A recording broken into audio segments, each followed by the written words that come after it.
So after we moved out of the old stone cheese room back in 2014, there was a question mark over what we were going to use those cheese rooms for. And my father decided to turn his hand to cider making. And so he collected some of the cider apples from the ancient orchards that we have on the farm, and he started making cider. But he did that on a fairly hobby basis rather than a professional basis. He just wanted to see if he could make a really nice Brittany-style cider with a little bit of fizz.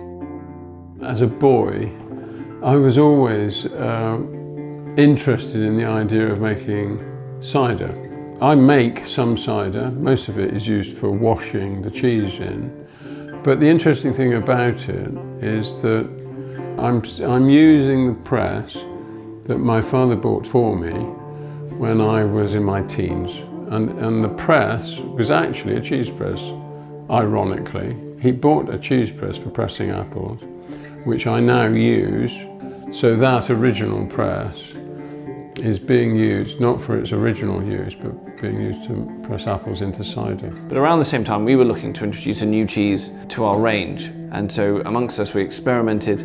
That cheese is made using the curd from the Wyfe of Bath makes. Unlike the Wyfe of Bath, we press the curd. So we mount the curds into the cheese molds that are for pressing the cheeses. We press the cheeses overnight. That's to squeeze out the last bit of moisture. And one of the cheesemakers started washing the cheeses in the cider that my father was making. And that encourages a B. linen bacteria, a bright orange, very pungent bacteria, to grow on the rind of the cheese. And this developed a lovely orange rind on the cheese, which then penetrated the cheese with a lovely autumnal, leafy flavour through the cheese. And we called that the Merry Wyfe, both because it's a cheese that has been washed in cider, and therefore, like any of us, would be merry after being washed in cider.